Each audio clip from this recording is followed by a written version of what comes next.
I'm Crystal K. Lyon, and I am from North Augusta, South Carolina, and I work here at the McLean County Art Center. So I brought in a collection that I've been working on for a few years now of Southern Outsider art.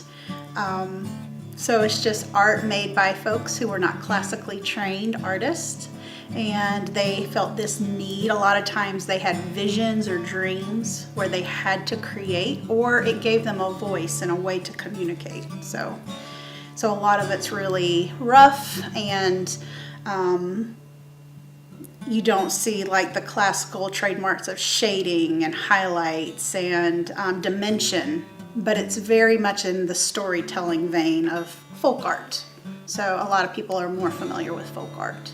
And that's kind of what I look for when I'm collecting, is a good story. I was at the High Museum of Art 12 to 15 years ago, and they have an extensive collection of Howard Finster's work.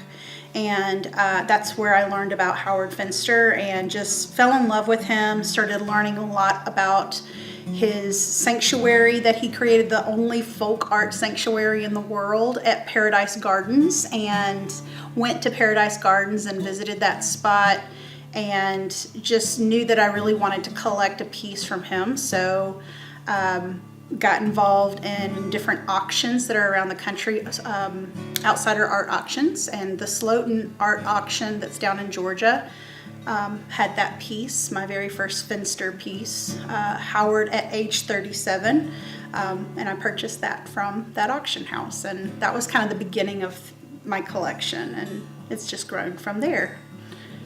So I think it was REM first, who they were traveling. They had done a show down, I think, in Athens, Georgia, or they're from Athens, Georgia, right? Okay.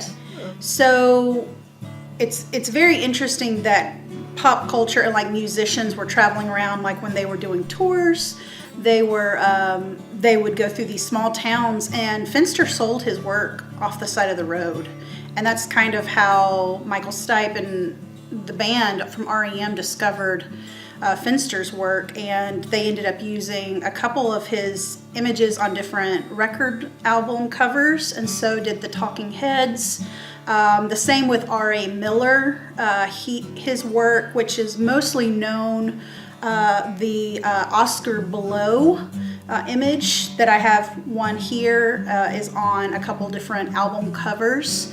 And so there's this raw kind of vulnerability and honesty with outsider art that I think musicians are really drawn to.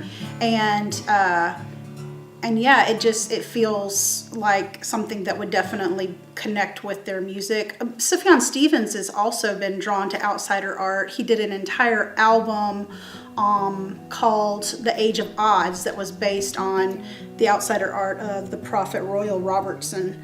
And so yeah, it's just something that a lot of artists are drawn to. So yeah, so one of my favorites is Annie Wilborn, and I think it's called Apple Tree Farms. And it's funny because she paints this very simplistic image of this life on a farm with all these people lining up to go for a ride in the back of a trailer with a horse, but the woman that's riding the horse that's carrying the trailer can't drive. So the people want to be let out of the trailer, and then there's other people that want to jump into the trailer. And Annie actually wrote on these conversations, almost like a comic strip that's happening between the characters, and it just cracks me up. Another one of the pieces by James Harold Jennings is it's a Ferris wheel, and as the Ferris wheel turns, there are some women at the bottom that dance up and down. And so he is very much known for his mechanics and almost kind of like whirligig actions where one mechanism turning will make something else move and action happen. And so this magical little dance happens, and it's just so charming. So those are two of my favorite pieces. I love, of course, my Howard Finster, which was the start. And And then my parents recently got me a couple pieces from an artist that is still living, named John Anderson, that goes by the name Cornbread. And he paints a lot of wildlife. He spent a lot of time working as a ranger, and so now he paints guinea fowl and foxes and raccoons and trout and all sorts of animals in their natural habitat. But it's very flat, again, in nature, big eyes, and super comic. So this work has really impacted me because of the sincerity of it. These are folks that are creating to give them a voice, to explain their history and their family and their stories. And a lot of times they feel this urge to create it just because, again, they've been told by God that they need to do it, they have a vision, or they just need to do it. They feel that creative voice inside of them. So it's not for money, it's not for clout. It's not based on getting recognition from a school or getting into a school. It's based on necessity. And so that's what draws me to this work, and that's why I wanted to collect it. And it really rings true to me because I'm an outsider artist.